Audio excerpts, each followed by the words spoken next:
LaNorris Sellers versus Diego Pavia is going to be must-see TV in Columbia week 3. It's Chris Muller and Corey Burton on a Locked On crossover. Let's get it.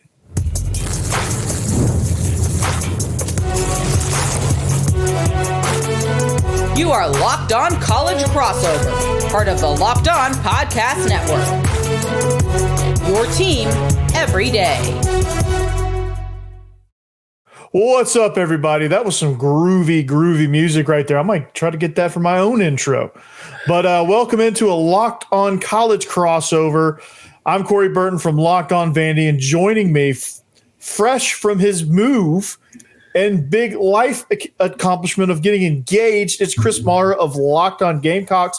Congratulations, dude. What's going on? Yeah, man, it's been a wild week. I got engaged. We moved to Baton Rouge for my job, and then I lost my voice. So, which I think is like probably something that a lot of people were hoping would happen a long time ago. So yeah, I'm excited to do the show. You got to have to carry this like for both of us. Hey, it's all good. I think Diego Pavia might carry the matchup in it. No, I'm just kidding. But we're going to talk about that here. But first, I'd be remiss if, well, actually, we don't have a presenting sponsor on this one. So this is going to be a fun episode, man. We got a lot to talk about. Diego Pavia versus LaNorris Sellers in Columbia. That's going to be the epic storyline from this matchup. Diego Pavia was named to the Maxwell Award watch list. Dylan Stewart, I think, is going to be a major factor. And, of course, the road environment. Everyone I talk to that is a former player in the SEC, they tell me the hardest place they've ever played was Williams-Brice, and they love it. And then, of course, the impact of this matchup, all of the implications behind it. And then I looked on FanDuel to see if there was a line. There's no line yet. So not yet, no. We can't pick it on the line, but we can kind of give our prediction. It's a 16. What was the line last year? The line last year was 6.5? 6.5. Yeah, 6.5 in favor of the Gamecocks. So and they blew that out of the water. So, but yeah, so this game I think is going to be very, very special because in last year's matchup, it was very disappointing, Chris, because I thought the game got off to a really good defensive start. It was tightly contested back and forth, and Vanderbilt just fell apart. And you could see exactly where they dropped off. They have, their depth that's where their depth ended. And that's kind of where everything faltered. So when you look at last year's matchup, I think if Vanderbilt had this year's roster, I don't know if they would have won because defensively South Carolina was outstanding. Yeah. But I think it would have been a lot tighter of a game. And I think that sets up this year's matchup. You have two quarterbacks who are going to be much improved with Diego Pavia and LaNorris Sellers, and two quarterbacks that I say play very, very similarly in their style of play and what they're good at and what they need to improve coming into this season. And I think both of these guys have intangible qualities that are on a whole nother level. And did Diego Pavia, like I said, made the Maxwell watch list. Did Sellers make the list? He was one of the 89 that did. If he would have been snubbed from the watch list, I would have lost my mind. That would have been, yeah. I kind of my voice. But yeah, there you go. You'd have lost your voice a lot sooner because you would have screamed about it a few days ago in the moving truck, like, what is going on here? But what are you most excited about with this matchup with the two quarterbacks? So listen, I think when you look at South Carolina last year, like the win over Vandy is way more impressive than a lot of things that happened that year specifically because of how good of a job Vandy did against elite teams, right? Like they beat Bama. Not saying Bama was elite, but like beat Bama. They lose to Texas by 3, and they had like an onside kick late in that game. Like they were still in that game. South Carolina goes in and just kind of handles their business, and they got it was never really in doubt, like from the South Carolina standpoint. So this year, you get them at home. It's a great matchup. I love Diego Pavia. It's two guys that, as good as they are, you look at the numbers, and you don't want to just be like a box score warrior or whatever, but you look at the numbers and it's like, my goodness, like I don't think people still understand statistically how great these two were last year. Pavia, especially not turning the ball over. So it's two guys that I feel like are at every turn still somewhat overlooked, not overlooked, but dismissed about their talents. LaNorris, he's not a good passer. Pavia, he's not that good of a player. And you're like, have you guys watched them play? Because it's like at the NFL level, maybe, but at the college level, these guys are just pure winners. Yeah, absolutely. And stats, I think, and I'm really big on this. And if you listen to my show, you'll know that I'm really big on this. But stats only give you so much of the picture. Right. There's always context. And my job, I'm not a huge stats guy. I'm the guy that's going to put context behind the stats. I'm going to take the stats and say, here's why it happened. Here's why this stat's important. Here's why this stat's not as good as it reads, or it's not as bad as it reads, right? Because I feel like all 800 yards of Diego Pavia's rushing came in huge situations. Yeah, third downs. Yeah, major third downs, big runs, situationally, extremely impactful in the running game. Accounted for 8 touchdowns there, accounted for 20 touchdowns through the air. I mean, just 4 interceptions and only 4 interceptions. And I think he had a couple of fumbles, 2 of them being in the South Carolina. I think he had 4 fumbles too. I think against South Carolina. Like LaNorris at the start of the year when he struggled so much and everything just clicked. And it was like, I think he had 12 fumbles last year. I think 9 were lost, or maybe 6 were lost, or 6 were lost. But he had 12 fumbles. 9 of them or 10 of them were in the first 6 games. Like, just turned a corner. And, like, you think about this, too. Remember the beginning of the year, South Carolina played Old Dominion. And people don't ever talk about this game anymore because talk about the LSU game. They talk about, like, A&M, Clemson, all those big games like that. But they almost lost to Old Dominion. Yeah. Vandy loses to Georgia State. And then both these teams were still able to, like block out the outside noise and keep the thing. Yeah, I mean, for Vandy, I think a lot of it came through Diego Pavia, and he was the linchpin, at getting those guys reinvigorated, getting those guys refocused, because they could have come out again. The next game was against Missouri, and they could have come out very easily on the road, laid an egg, and got shellacked by a top 10 team. Instead, they're doinked field goal away from winning that. Double overtime. Yeah, double overtime. There are two plays that would have won that game. If they deflect the pass to Luther Burden in the first overtime, I think they win that game, because that was Missouri's last best shot. Yeah. By the way, Mizzou ranked 7th in the country at the time. Yeah, 7th in the country, even better. There was a couple plays in regulation where I think if they make them, they win the game in regulation. But you follow Georgia State with that game, and that gives you a little bit of hope, and then you follow that with that massive victory against Alabama, where it felt like Vandy was in control pretty much the whole way, and Alabama just didn't seem like they had many answers. But to go on your point as far as like turning those corners, like that's the growth, and that's those intangible qualities that we talk about. Like Sellers understood. I guarantee you, Sellers, just like Pavio, that whole next week after Old Dominion for Sellers, went into the film room, went out to the practice field, said, you know what, it's over. This is what we need to improve. Let's go. And that's the kind of things you need out of your star quarterback. So I'm very excited about this matchup. I think there's a lot, and I think it's going to be a lot better as well, because from Vandy's side of it, the weapons around Diego Pavia are going to be better. You have a potential first-round tight end who's being mock drafted in the first round, actually, in Eli Stowers. And I wouldn't be surprised without knowing, they haven't announced it yet, but without knowing the Locked On Top 100, I wouldn't be surprised if Eli Stowers found his way on that list somewhere. And I don't know if Diego Pavia will be on that list. He'll be close, but Eli Stowers has to be on that list somewhere. But the weapons around him, even though there's question marks at the wide receiver, you got more talented guys for Vanderbilt. And the running game, getting MK Young, as Diego Pavia mentioned several times in several media appearances, that guy's going to be a special guy. So the weapons for Vanderbilt are going to be better. What about for South Carolina? What does LaNorris Sellers have around him? You lose Rocket Sanders. Is that like a big concern, or what do they got around him? Like he was so big in that offense in so many ways, because he was a big back, but he caught the ball out of the backfield well.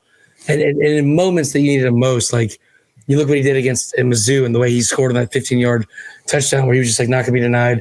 He was good between the tackles. He had breakaway speed. Like he was also a kid that was like had a lot to prove, which is like Boomer's done a great job of bringing kids like that into the system. And this one, he already had a lot of like production in Arkansas, but you bring in Faison from Utah State, you have to think the NCAA is going to let him be approved to play and like have to. He will be heard that he will play this year.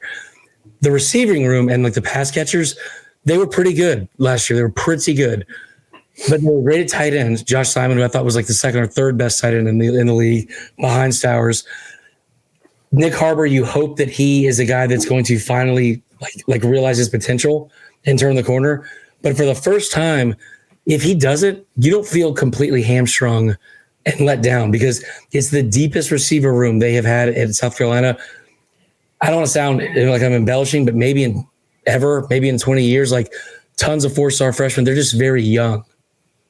Very inexperienced, yeah. So it's gonna be kind of fun watching them develop, and same with Vandy's receivers, and they've got a lot of youth and newcomers via transfer portal. So it's going to be interesting to see kind of how they develop that over the course of fall camp, and of course in the first 2 games with Charleston Southern and Virginia Tech, who is an opponent that you and I share. So that's right. That'll be fun when we reconvene in week 3.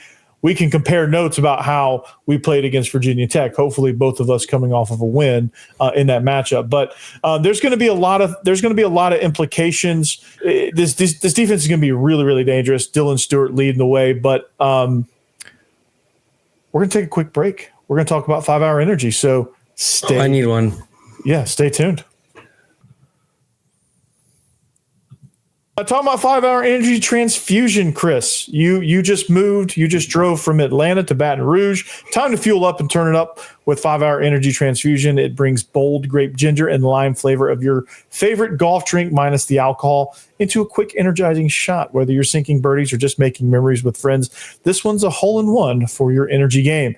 And let's be honest, some of the days on the course or off it, you just need that extra boost to stay sharp and energized. So, Chris, I'm going to ask you this. What's the wildest shot you've ever pulled off in playing golf? Oh, man. I just remember how stupid I was when I was playing golf because, like, I started playing out of college after I had played baseball in college, and I was like a big dumb oaf. And my buddy was asking me, he goes, "Hey, so what do you hit your 8-iron?" And I didn't know that there were only 10-yard increments. I thought you were just, what's your favorite club and how far can you hit it? And then, like, just adjust the levels. I was like, I don't know, between 160 and 220. And he's like, okay, don't ever tell anybody else that. That's a ridiculous statement to make.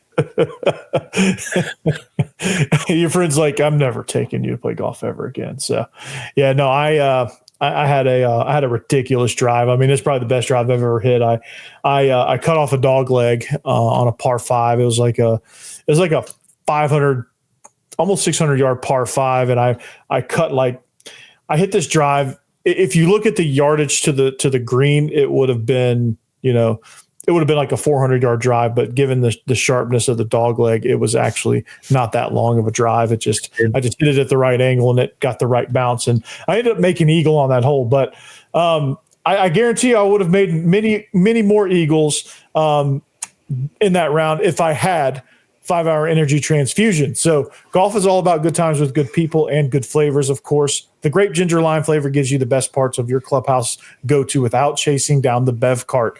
So if you go to 5hourenergy.com today, that's the number 5hourenergy.com, you may use the promo code Locked On Golf to receive 20% off your order. This offer is only valid until September 30th on one order and cannot be used with other promotions. The code is not good on subscription orders, whether you're meeting up with friends or trying to turn 18 holes into 36. Get the energizing boost you need to power through. Order transfusion flavored 5-Hour Energy shots today. Thanks for making Locked On your first listen. I hope you're making either Locked On Vandy or Locked On Gamecocks your first listen. We definitely appreciate that. This is a Locked On crossover, college crossover edition of this particular Locked On podcast between Chris Muller and I. Like I said, Locked On Vandy, Locked On Gamecocks. Please subscribe to these two shows. And if you need a third show, Locked On SEC with Chris Gordy is the place to go. He covers it like no other. And of course, the other 14 teams in the conference, the shows in the SEC are outstanding from top to bottom. However you want to shake it and bake it, it's great. Every show on this network from SEC perspective is phenomenal. So you should check those out. But anyway, talking South Carolina versus Vandy. Dylan Stewart is a name that just keeps popping up when I'm thinking about how Diego Pavia is going to match up against that South Carolina defense. And two scary things about this is Dylan Stewart is a bona fide NFL guy. Yeah. He's going to be a Sunday player as soon as he is eligible, probably a day one guy. If not, worst case scenario, he'll be a top 5 pick. Yeah. Absolute worst case scenario, round 2, but that'll never happen. He'll be a top 5, top 10 guy. So, and then the second thing is the road environment. Vanderbilt, it's a little dicey with handling the road environment. We'll get to that in a minute. But Dylan Stewart, man, like that dude is the ultimate disruptor. Right. Like, how's this defense built around him, and how do they take advantage of his skills and his disruptiveness? So, like, I think one of the things that's the biggest question mark for me going into this season, I think Stewart's great. Like, he's clearly great. Former 5-star, tons of production. Like, not just like sacks, not just pressures, not like, tackles for loss, getting to the quarterback. But the fact that, like, he was able to get to be so disruptive, forcing fumbles, and like he was constantly in the backfield.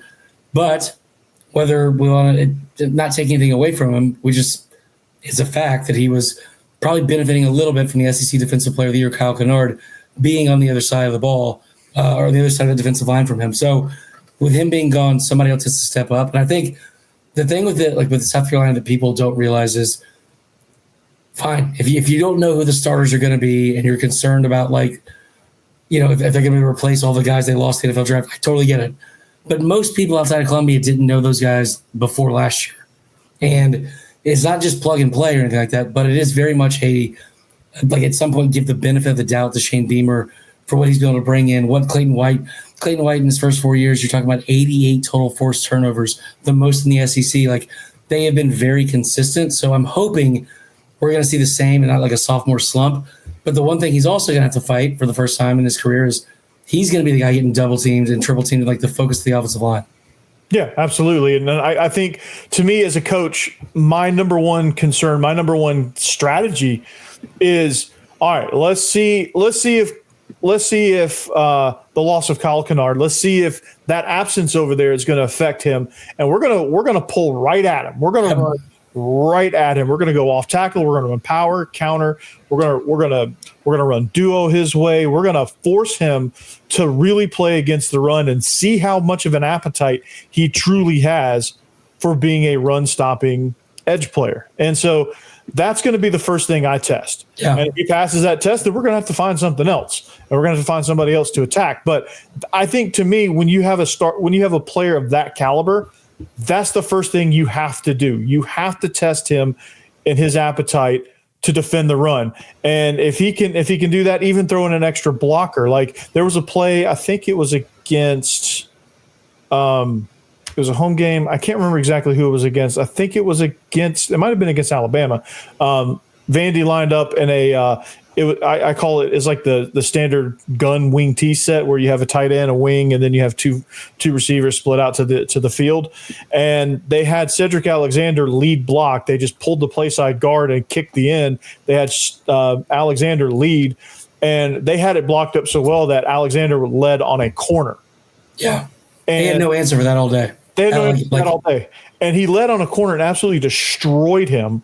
And that's the kind of things that I'm going to see. I want to say this for the 1,000th time, because I know I've said it a bazillion times to you and everyone else, but I feel like the casual fan still looks at that game and is like, oh my God, yeah, like what a crazy upset, what a fluke. Vanderbilt lined up and beat Alabama, like up and down the field over and over and over again. Mm-hmm. There was not a fluke anyway. Because if it was a fluke, because Alabama answered, right? Vandy threw the first punches, which in a lot of those cases, yeah, it's a little bit fluky when a team like that throws the first punch and you get down and you're like, okay, they threw the first punch, great, cute story, boom, we're gonna run over you. And Vandy just kept answering and kept answering and kept answering. Third down, man. Third down. It was 9 of 13. Yeah, it was insane, and they just kept coming. And no matter what Alabama did, Vandy took their best shot and delivered a counter. And that's what made Vandy what they were. That's why they were 7-6 with a roster that probably is the 16th best in the conference. if you look top to bottom with roster depth, probably by not a terribly large margin over Mississippi State, but like over the rest of the conference, it was a pretty significant margin of like roster depth.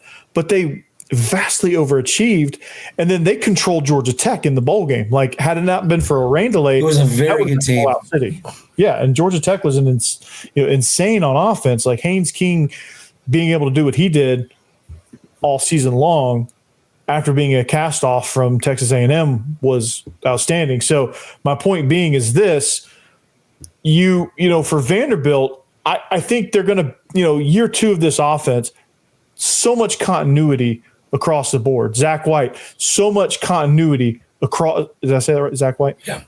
So much continuity across the board defensively. Like, I think these two systems have evolved and are going to evolve into, more advanced levels of, the reason why they create turnovers is because those guys understand what to do. He's a great leader, and he understands how to attack, how to match coverages and pressures and fronts and things like that.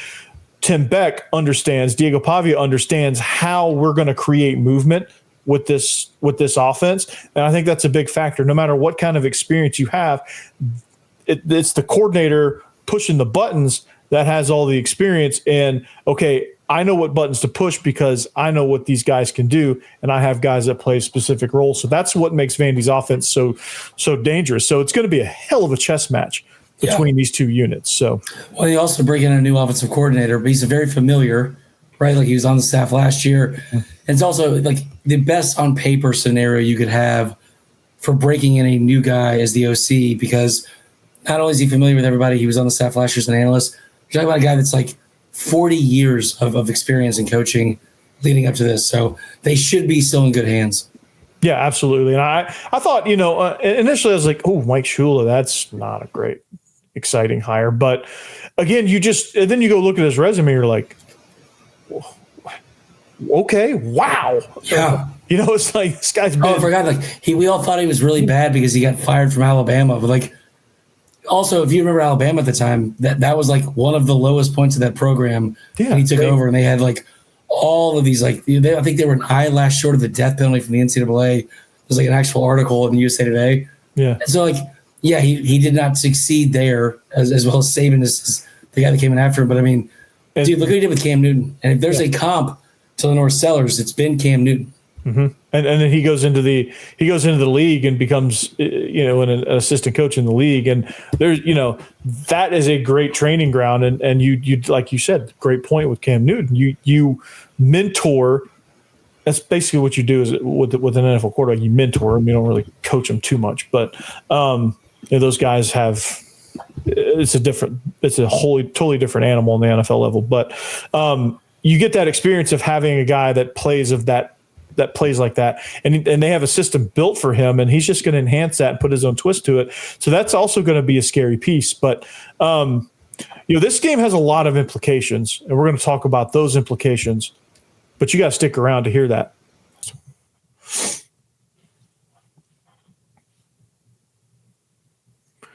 All right, welcome back. We're wrapping up the show here in the immortal words of the great Yogi Berra. It got late early. So it's a Locked On crossover. Chris Marlar, I'm Corey Burton. Chris Marlar, host of Locked On Gamecocks. Myself, host of Locked On Vandy. Very intriguing matchup. A matchup that normally in the past you would just skip over this one and say, it's a win for South Carolina. They're gonna, it's just gonna be another bloodbath. It's Vandy, blah blah blah blah blah.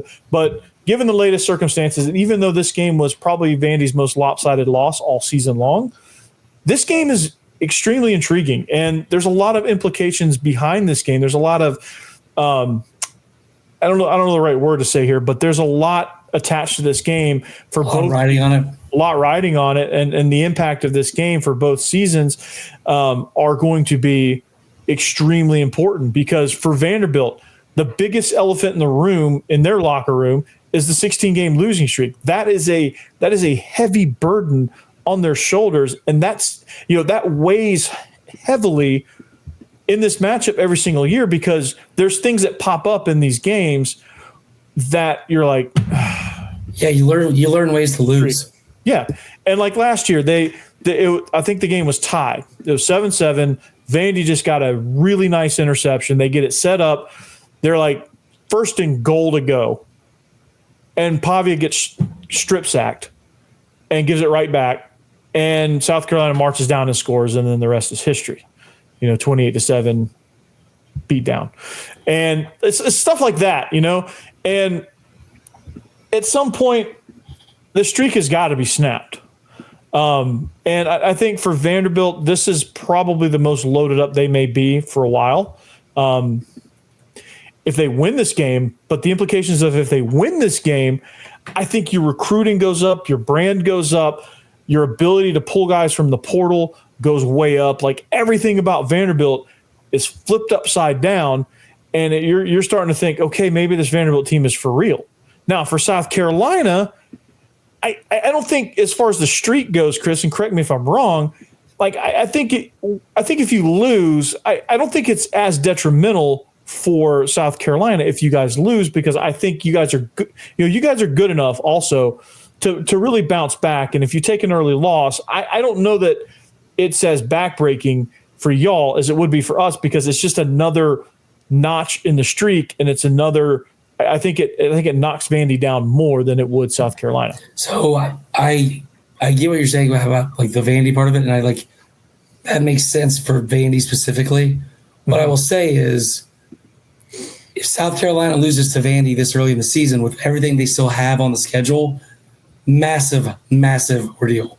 Because now you're starting to question what was going to happen? Like when we came into the season, we thought it was going to be different. We were going to try to make for a playoff spot, and like all of those things are still open and still available to you, but like they can become much more difficult. And I think they going into a situation where like the rest of your year is now riding on. We got to be perfect. We got to be perfect, and so that would be very, very tough to do. Does it put like a mental block on your performance to lose at home? Like, does it affect you more losing home games versus road games? Because I think your environment. I think that like losing at home, especially against like that in a bad way about Vandy, but you're expected to win this game, and like that's so I think that like last year, like the Bama game is the reason we still talk about it is that was the first time they beat them in 40 years. So like I don't know if South Carolina players know about the streak, or it's like a point of pride and they talk about a lot or anything like that. Like, but I do know that if they lost this game early, sure, the first 6 games, like there's not a ton of like landmines around there, but the back half, now you've left yourself no mulligans. You know what I mean? Yeah. And that's important. And from a confidence standpoint, I think it would probably, I have to think it would rattle you, because Williams-Brice is such an iconic place as far as difficulty that I feel like it would have a little bit of a psychological effect to it. But a question that I've always been curious about, Chris, is like early season South Carolina under Shane Beamer, especially Spurrier to a certain degree, some years, but it feels like every year South Carolina starts slower than any other team, and I don't understand how do y'all start slow every year? It was like a lot of times in the past, part of that's because they had Georgia game 2 or 3. Yeah. Right? But at the same time, you're not wrong. Like again, last year, the Old Dominion game, they were 3-3, and they were coming off a loss to Ole Miss, so they got boat raced. So yeah, like it's been a problem. I think that like they've struggled on the road before last year. They were really bad on the road. So you got to figure out a way to continue to like they were 2-10 in road games in the SEC under Beamer going into last year. They went 3-1 with the only loss being a 2-point loss to Bama. They've got to figure out like a way this year, like to make sure there are no surprises and no games that they're supposed to win that they lose, because like I said, the back half of the schedule is the part that's supposed to be very, very difficult. And if you waltz into that with limping like you did last year. You saw it with the committee. Like I thought that they should have been in the college football playoff, even though they had 3 losses. This is the way they closed the year. That is not really on the table as we saw a year ago, right? So you cannot just like assume, well, it'll still work out. Like this has got to be right out of the gates. You got to come like be on your best. I think that The biggest concern with all of that too is LaNorris has to be his best. This team will go as he goes. There's still a lot of talent around him, and they're not going to have to he's not going to have to be Superman every single game. But man, if he starts like he did a year ago, and then you're going to have a lot of concerns because last year might have been expected in year one as a starter. This year, not so much. Yeah, this year it's because he's being billed as the top quarterback in the SEC by a lot of analysts, including yourself, which I've referenced your list several times in that regard. Which you're the I had Pavia at that 3, right? Exactly. You're the only one I feel like is properly rated Pavia. I think Chris Doring had him at 5, and I was cool with that too. But anywhere in that top 5, I think for Diego, because he's produced in the league. There's so many new starters. People got so mad about that list. There are so many new starters, and it says going into the season. Listen, I think Arch and DJ Lagway are probably going to be really, really good. Mm-hmm. Kill me for it, but I just am going to go with the guys that I saw do it on the field in the SEC already, and I'm going to give them my vote. Yeah, absolutely. And until those other guys prove differently, that's the way it's going to be. Now, Arch Manning could come out and light the world on fire and be the number one guy, and that would be totally justified. And that's why you do a preseason list, a midseason checkpoint, and a postseason list. You get yelled at for all 3. Yeah, and those lists are supposed to be different. If they're still the same, then there's a lot of teams have a lot of problems. So, but given this matchup, the impacts of this matchup, preseason, pre-camp, what are your thoughts on how this one's going to shake out? So here's the biggest thing going against Vanderbilt. They are not going to sneak up on anybody this year. So. I love the confidence. I love how brash Diego Pavia's been. He is a great story for college football. I also hope that somebody that followed suit with what he started with, the suing the NCAA, Russell Faison, is going to be able to actually be cleared by the NCAA, and he will be also playing in this game. But I'll tell you what, man, I think this team is going to be built different this year.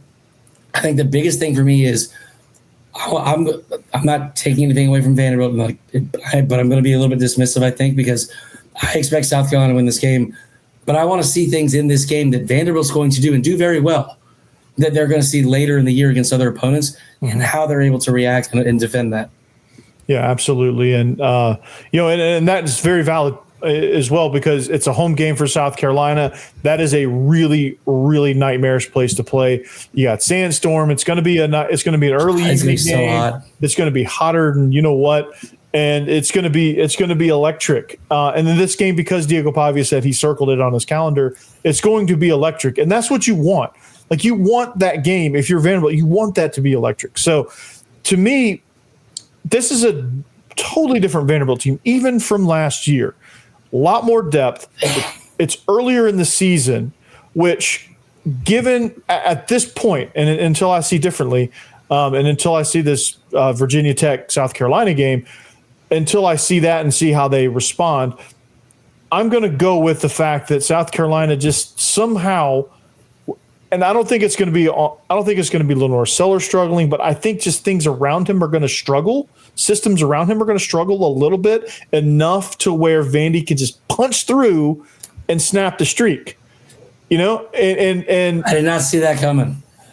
Come on, Diego Pavia is my quarterback. You know how I got to copy his brass, but I think you're going to see a really, to me, and I said this on my show, and I think you're going to see a really good quarterback duel between Sellers and Pavia. I think those guys are going to be the stars of the show, and I think it's going to be Vanderbilt's going to make one more play in this game to punch ahead. It's going to be like a 30-27 type game, 35-30, 31 type game. One of those, it's just going to come down to the last moment. Somebody's going to make a play. Eli Stowers is going to make a huge first down to ice it or get in field goal range. Brock Taylor's going to kick it through, and I think you're going to snap the streak because Vanderbilt is due. And why not, for Diego Pavia's sake, why not just get it done on the road? Because that's just one more thing he has left to accomplish. I asked you to do this show with me tonight because I lost my voice and I needed somebody to help me get through this, not only emotionally, but physically. And this is what you do to me. This is what you do to me, Corey. Listen, guys, I trying to play injured here. I can't do it. I can't tell him with my voice. roast him in the comments. Roast this guy in the comments. Listen, I love the Diego Pavia story. I feel like I have been way more vocal and I think he's not just like a novelty. He's a really good team. It's a really good team a year ago, and love the story. There's no chance they walk into Williams-Brice Stadium with with the way this offseason's gone, the way last season, and what's at stake for South Carolina. There's no chance that they are going to walk out of there with a win. We'll see. That's my pre-camp. Now we could go into we could revisit this week 3, and it could be a totally different. Wait to have a voice. Yeah, you'll have a voice. We'll be able to go back and forth. It'll be a lot of fun. But guys, subscribe Locked On Gamecocks. Subscribe Locked On Vandy. The comment section should be extremely fun on this one. That'll be great. But it's going to be a great matchup nonetheless. Massive respect for what Shane Beamer's doing over there and what LaNorris Sellers is doing there on a serious note. And like I said, I expect this game to be nothing short of amazing and live up to the time slot that it's going to be built into, which I think if both teams are coming in 2-0, I think you're going to get the ESPN 6 o'clock Central Time matchup or 7 o'clock. Dude, that entire schedule release was so stupid because it was just like 7 of the 11 or 12 games were just flex. So yeah. But it's going to be a good game, man. I'm excited. Yeah, it's going to be, and I never thought I'd say that about a Vanderbilt. Yeah, eat your heart out, Jefferson Pilot. Good for you. The 3 days, let's get it. Anyway, well, it's been fun, man. Locked On College Crossover, Locked On Gamecocks, Locked On Vandy. Subscribe, however you find your podcast. Thanks for listening. Thanks for stopping by. We'll catch you back. We'll reconvene week 3, and we'll see kind of where we're at post camp, post matchup with Virginia Tech, because both of us play Virginia Tech, and we'll reconvene and see where we're at. But until then, behave yourselves. Enjoy your move. Enjoy Baton Rouge, Chris, and we'll talk later.